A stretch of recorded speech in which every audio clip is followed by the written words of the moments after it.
you have to learn to be uncomfortable. You have to learn how to say, I don't know, but I'm willing to learn. You got to show up. I'm respecting those who have been here before me, those who made the path, those who made it possible for me to do research. Because once upon a time, black people couldn't be nurses. All those very, inspiring roles. Or in academia, there was nobody who looks like me. So that was it at that point. But coming from Nigeria, 3 things you can be: lawyer, doctor, or engineer. Choose one.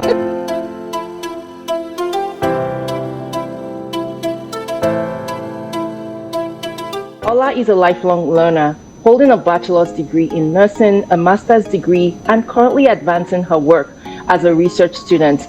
Her work sits at the intersection of health equity, social justice, and advocacy, focused on addressing critical gaps in how Black men's health is understood and supported. She is also a recipient of the CNF Title IX Canada Bursary, awarded in recognition of her impactful research in Black health equity, and she continues to give back as a mentor with the Canadian Black Nurses Alliance. Ola, it's such a pleasure to have you on the show today. Hi, Dami. My name is Ola. It's really a pleasure to be here as well. Pleasure is all mine. Thank you so much. I know that as a research student, life must be really busy, juggling that with all aspects of life. So it really means a lot for you to join us here on the show. And of course, to listen to your inspiring journey, what it's been like. So let's start from the very beginning. I mean, in terms of, an immigrant or a research student here in Canada. So you have been living in Canada for over a decade now, is that correct? You know what? Actually, next week will be 10 years. So, wow. Yes. Yay, we get to celebrate that here on the show. Congratulations. That's amazing. So what's the journey been like, especially coming in from Nigeria, moving in from Nigeria and then coming here? You didn't start to study in terms of post-secondary studying right away. Is that correct? So, I would say my journey, honestly, compared to what I've been hearing, I would say I've been blessed. My journey has been somewhat smooth. So 10 years ago, I came to Canada with my family, with my mom. And thankfully, in terms of immigration status, it wasn't something you had to worry about because my mom was born in Canada a few years back. So we really had that privilege. So from Nigeria to Canada, yes, I didn't start post-secondary right away because I had to do some upgrades to go back to school, and that's really where my journey started. Having to take classes in an adult learning center and getting those credits and applying to nursing school. But nursing school really wasn't the goal. Like, to be a nurse wasn't the end goal because I wanted to go to medical school. And then I come here and I realized that you need a degree to apply to medical school. So I started to, pick something close, very close to medicine, but at the same time, it was a buttress, something you can do and earn money. I mean, we're all immigrants. So at the end of the day, we just want to earn an income right away. So we always make those choices when we have to choose a career path. So that was it for me, and I decided to go into nursing, hoping that when I was done, I would somehow take MCAT to go to medical school. But that changed, and I realized I didn't really, not really. I didn't really want to be a medical doctor. Maybe a different kind of doctor, but not a medical doctor. And and that's it, briefly. So, you just touched on one of the questions I was going to come to with regards to, did you want to go into the medical line just because it seemed like one of the lucrative things? Because I find a lot of immigrants who have the resources and the time actually just decide to go into that. I'm going to come back to that, but let's just hold on to that thought for now. What was it like when you arrived in terms of diversity as a student, as a young person arriving in Canada? What was diversity like at that time? I'll start with where we live because I stay in Toronto, and this area you do get to see a lot. You see people from different multicultural backgrounds, so that was okay for me.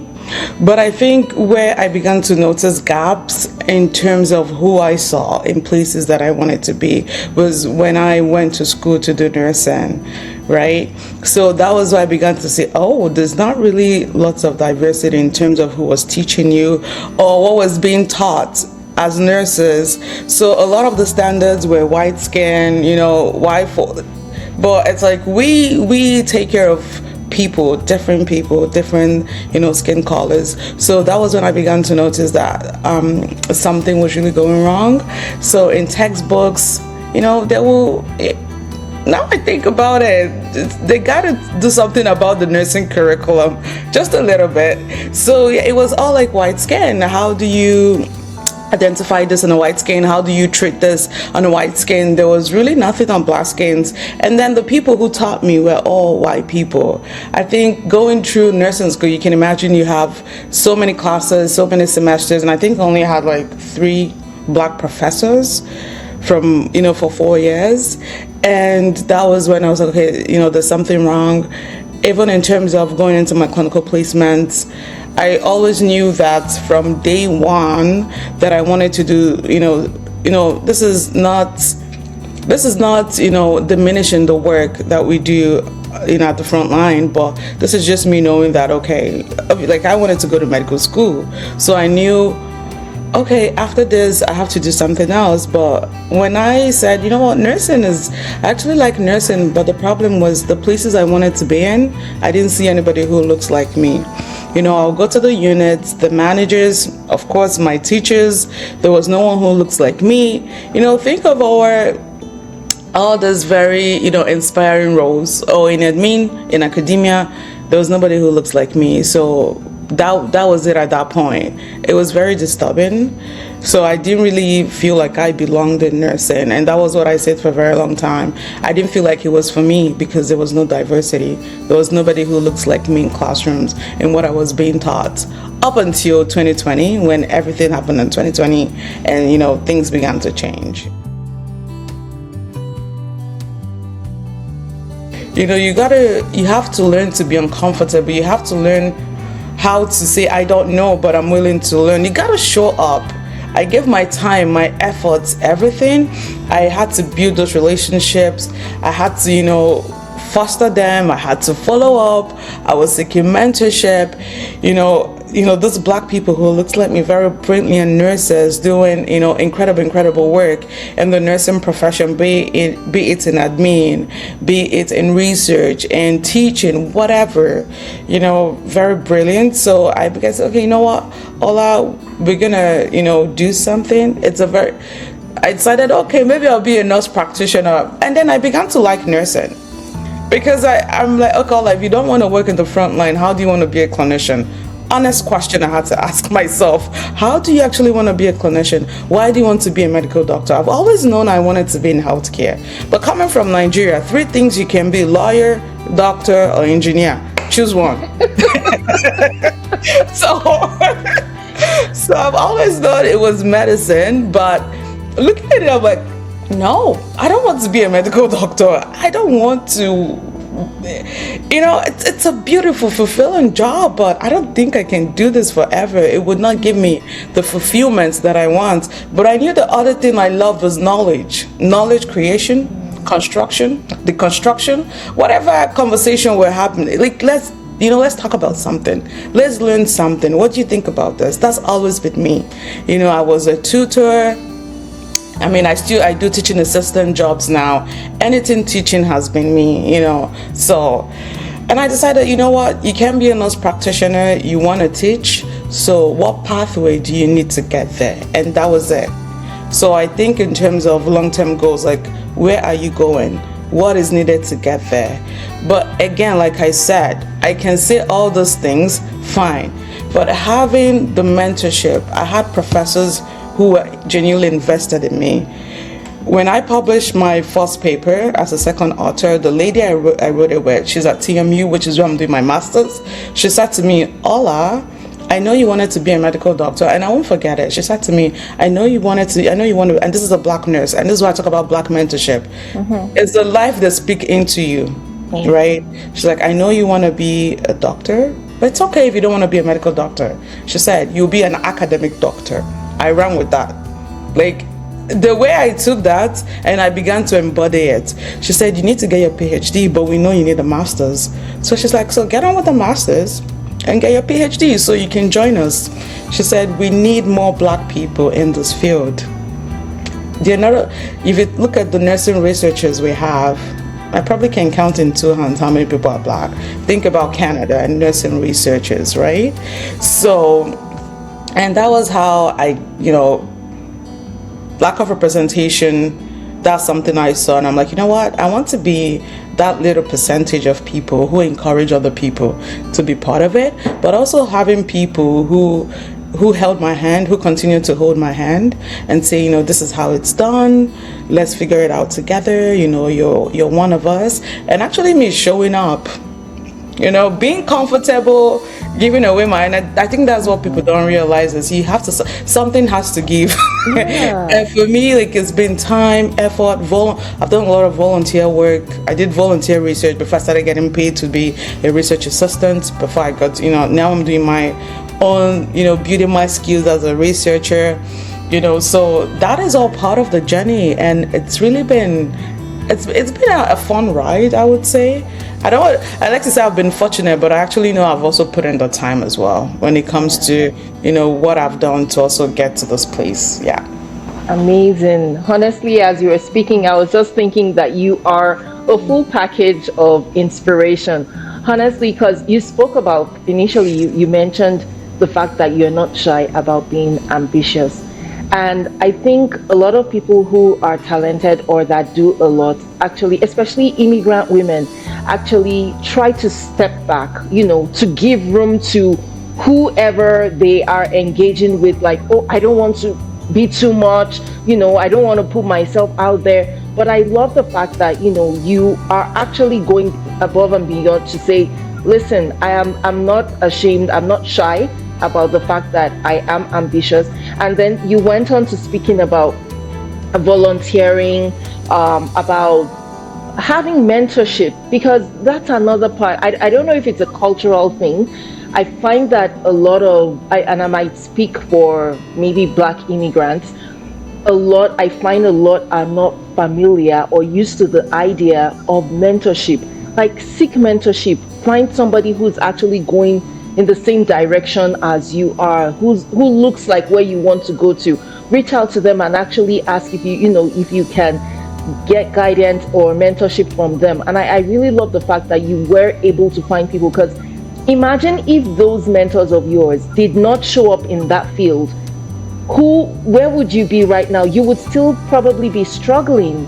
And here you are right now, some other people have carved that path for you, and then you are also doing the same. You spoke also about representation, and that really matters. And I think that's going to take me on to my next question. Because as part of what I do on the Journey Amplified, I amplify the journeys of immigrants, and I do a lot of social listening.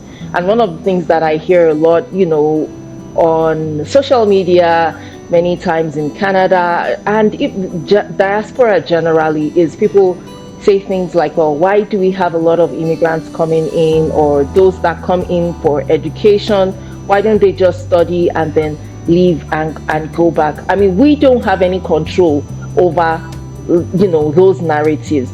However, there are people like us who were born bred. You talk about the African Americans who didn't have any control about being in North America, and then who had to move into Canada. They don't have anywhere where they can refer to as home, in Africa. And so that representation will still be there. There will still always be people of different races all across the world. And plus, the world is becoming a global village every day. So you'll find people from different backgrounds and different races. So it's really important that representation still happens. And when you speak about representation, because someone will hear your story, hear about your journey, and say, oh my gosh, I found out about a story about a lady called Ola. Her story was it really inspired me. And then years and decades down the line, they will say, I went on that journey, I took that path because I heard a story of someone else. That is so meaningful. It's so fulfilling, so impactful. And once again, I'd like to say thank you, for sharing that. That really means a lot, to know what gap you're really bridging in terms of representation. And now that brings me to, the really burning question that I had. This was actually how I found you. And I was like, okay, who is this lady? Who is this award-winning lady who was able to get the CNF? And CNF is the, the Canadian Nurses Foundation. And so you got the award for Tylenol to fund your research. So tell us about that, because as you were speaking, I could already bridge, join the dots to say that, okay, yes, you're talking about representation. That's probably how you were able to identify that there were opportunities like this, that there were programs like this. And you speaking about it will also help others understand what opportunities are out there to fund research. Yeah. So do you want to speak a bit about that? Absolutely. My favorite thing to do, I tell people, is to share resources. Me, as long as I know how it's being done, I'll blow the trumpet and tell everybody. And I'll start by saying it was actually a Black nurse who told me about the Canadian Nurses Foundation. Her name is Shelley. So she's doing her PhD. I love Shelley. She's on the board of directors for CNF, right? And I remember we went for this event and she's like, hey guys, Black folks, Black students, you need to tap into those resources because they're these resources, but sometimes we don't know. It's not having people who look like you there who will say, hey community, this exists and you should take advantage of it. You see? So it was just having her there, and then she mentioned it, and I was like, I'll look it up. But yes, I did get a bursary amounting to with the value of $5,000 to support the research that I'm doing. But also there are tons of other scholarships out there. I got the CIA Child Scholarship, which literally, if you're doing a master's, that's the highest scholar, and it's a value of $27,000. I've also gotten the Queen Elizabeth Graduate Scholarship, which was $15,000. So it's knowing what exists. My supervisor is there. She tells me what is there, but I also go and look. And this is what I tell people, there has to be this, you have to be proactive about these things. And it involves a lot of writing, it involves a lot of work, but you have to, you do it, right? Because it's there. And we need to begin to tap into those, right? So aside from that, and I would speak on nursing because I know there are different fields, they have different financial support, but there's also RNFU, which is the Registered Nurses Foundation of Ontario. I'm also on their board of directors, but before even that, I've always known about it. So I would apply, you apply to the CNF. You apply to federal grants and scholarships. Banks offer scholarships and bursaries as well. You look at different non-for-profit organizations. Even your workplace offers that as well. Even just your school as well. The school offers a lot of grant scholarship bursaries. Again, and I think the thing is, somehow it's all interconnected or intertwined, because I tell people it involves a lot of writing. But the thing is, once you start writing, you learn how to write a grant, it just gets easy. You begin to know what they are looking for. All this, some people say, well, I don't have so much luck, but you don't have to do it alone. And I think that's another thing we do, is we always try to do things alone because we don't want to see what we're doing. So we try to do it alone. We try to get there alone, but it's more difficult getting there alone because you actually need a village. And for me, that's what's been helpful. When I say to this person, oh, I wrote this, can you review it for me? Take feedback constructively. That's me. When people give me feedback, it's not personal. I'm always looking for someone to tell me what I did not do right, because I know that's how I learn. I write, you know how it is being in grad school. You can write all this, you're like, oh, I wrote it. Well, your supervisor will be like, nope, nope, nope. I'm like, sure, let's go back and rewrite it. Like it's not something I take very personal. I'm like, whatever. It's not a talk to myself. Right.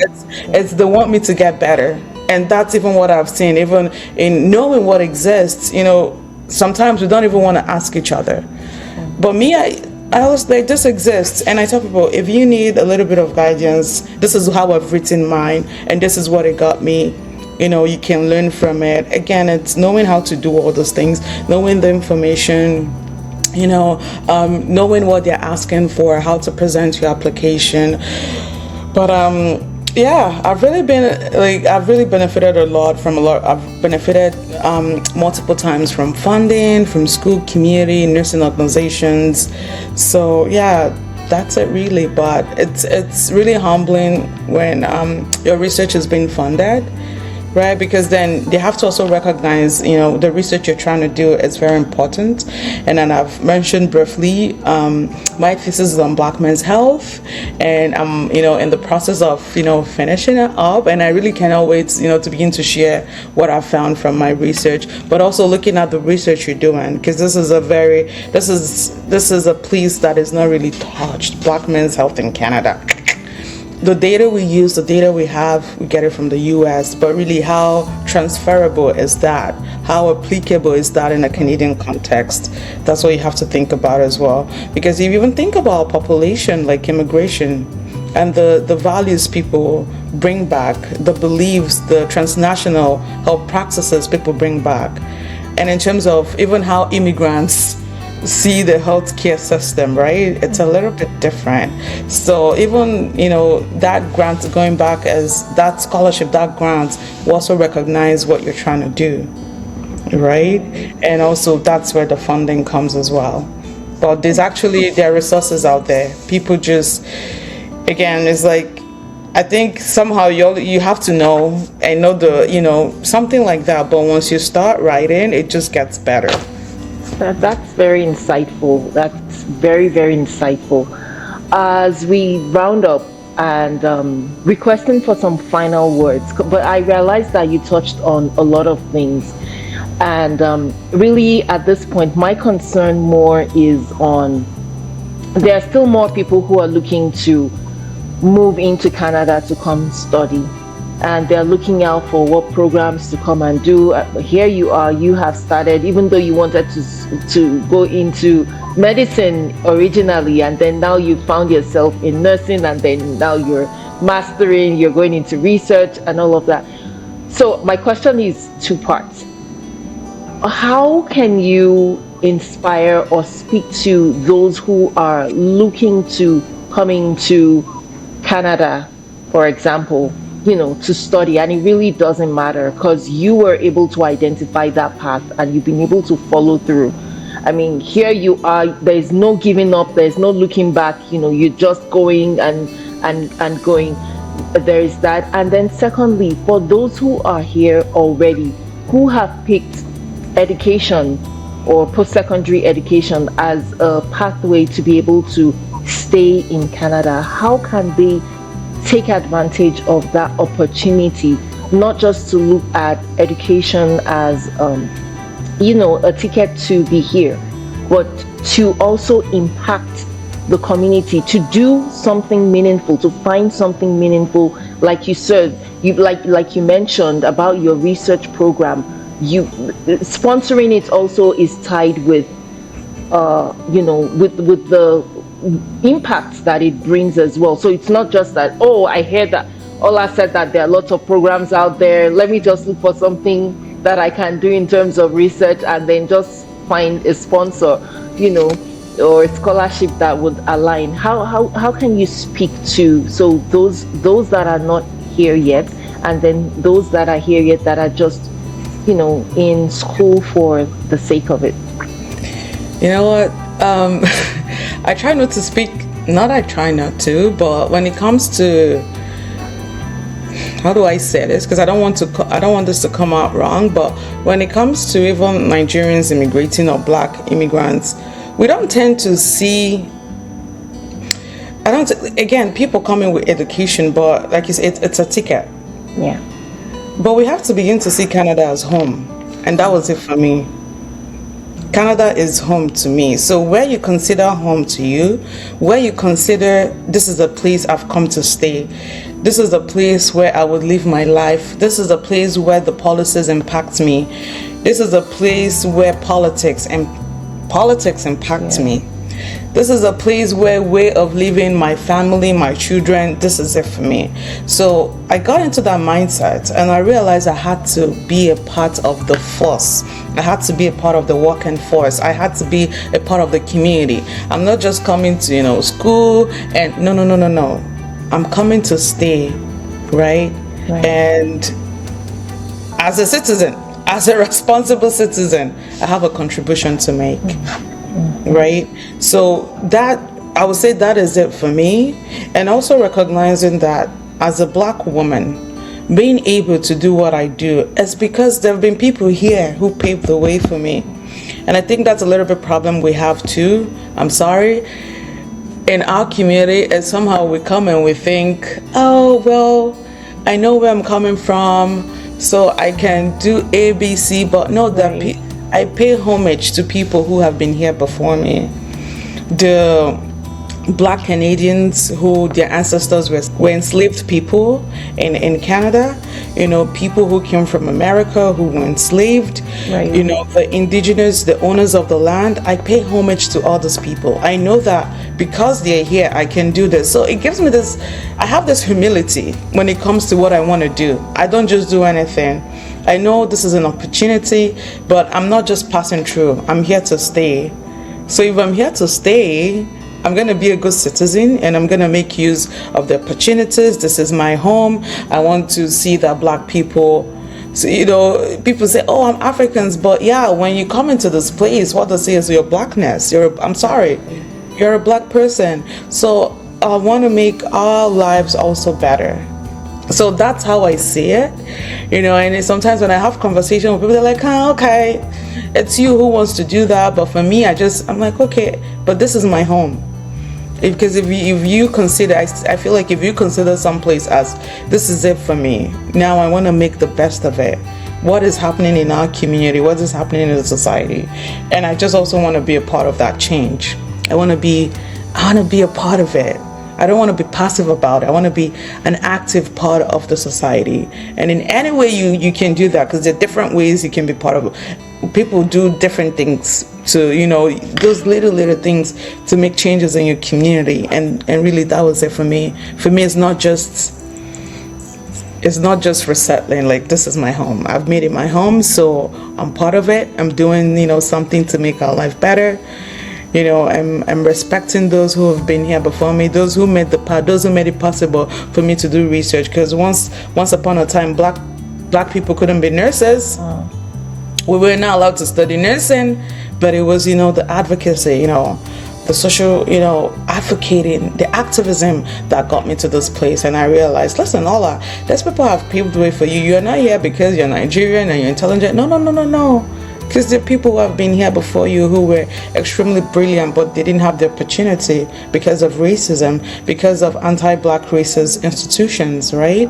Which still exists, but it's getting better because we're here now. You and I are here. Yeah. So that's how I say it. This is my home, right? Obviously, there are narratives like, oh, Black immigrants do this. Please, this is my home, and that is it. So that's how I see it. And I also want to recognize that I say that because how I came into Canada is also different. I came as a citizen, so there were really things that weren't my problem. I never for once had to consider immigration status. So I also want to recognize that when you come in through different pathways, different things are your priority. So I came in with family. My family was here. I was going to school. I didn't have to bother about picking up shifts. And it's very important I bring that up because it's also something I note that different things influence how people make decisions. If you come in here as a first son, first daughter from Nigerian immigrants, when you come to Canada, you're really looking for a better life, right? You don't have time to volunteer. You don't have time. There's black tax. Exactly, right? You want to go to school, you want to get that income, you want to send it back home. So that I realized that I came in here with family. I had that support, I had that foundation, so I could really do anything I wanted to do. I was living with my mom. I was really paying rent, chipping in for food sometimes. So I had time to jump on different volunteer stuff. Whether I made money or not wasn't really much of a problem. I still had to work because I had to take care of myself, but it wasn't like a crazy, I had support, right? If I had decided not to work, that wouldn't have been the end of the world. I just won't have money to do personal things for myself. That's it. So I also want to mention that, so that can actually influence the decisions Black immigrants make. And people also have to understand that. So you coming through a different pathway, that's not your problem. You want to make sure you go to school, get the papers, get to work. So that is, I actually want to mention that as well. So when you're feeling like that, you're not settled. That's how I want to put it. You're not settled. It's one leg. It's like, okay, like I'm here, but I gotta do boom, boom, boom, boom, boom. I gotta do this. I gotta send money back home. I gotta make sure everybody's well. So those are all the things I actually want to talk about. It can be different for different people, but for me, it was different. It wasn't, so I had time, and I'm gonna say that I had the time, I had the mind to think about all those things. I've push away all this, the immigration, trying to navigate how to get this. I had OSAP. I didn't have to think about how to really pay school fees because I had OSAP. So these other things I actually want to mention. So it's nuanced, right? It's different for different people depending on how you come to Canada. But I always tell people, please endeavor to see Canada as your home.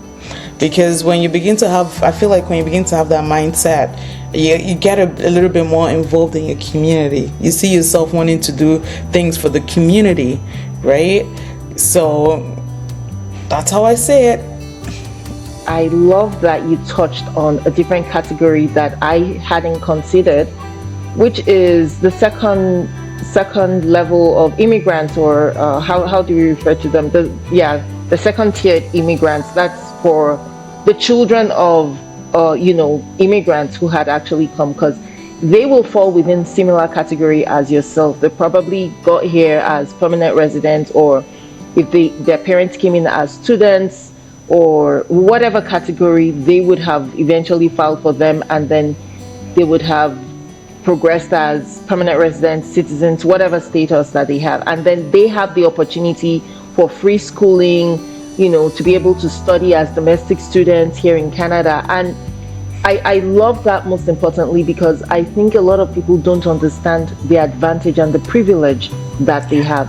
And you speaking about that, you spoke about the fact that you appreciate that privilege that was given to you, and you were able to take advantage of all the time that you had to really focus in what you had to do. So it wasn't like, oh, okay, I'm here now and life, I have a whole bed of roses set in front of me. But now you were able to stay focused. And I'm saying that to, a lot of our youths, to kids of immigrants who have that opportunity here. Focus. Your parents have paved the way. They have made that sacrifice to give you that opportunity to have the kind of education that is available to you here in Canada. And so go for it. Give it your whole attention, your full attention, focus, and do everything that you can do to support. I recall you mentioned that you had the opportunity to support your family. You didn't have any family back home that you were sending, money to. You're not being black taxed, and so you have that. And that's also something that I find that young people, that's a category that I didn't even reference. But thank you so much for sharing that.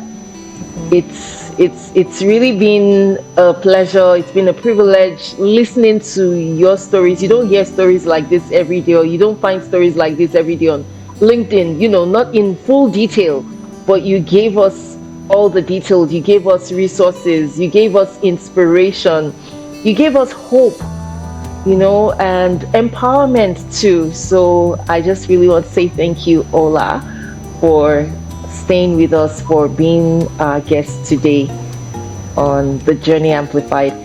Thank you so much, Dami. It's really been a pleasure, talking about, and I find that many a times if I'm being invited to speak on something, it's not really on the intersection of being Nigerian or being an immigrant, and it's always about nursing and profession.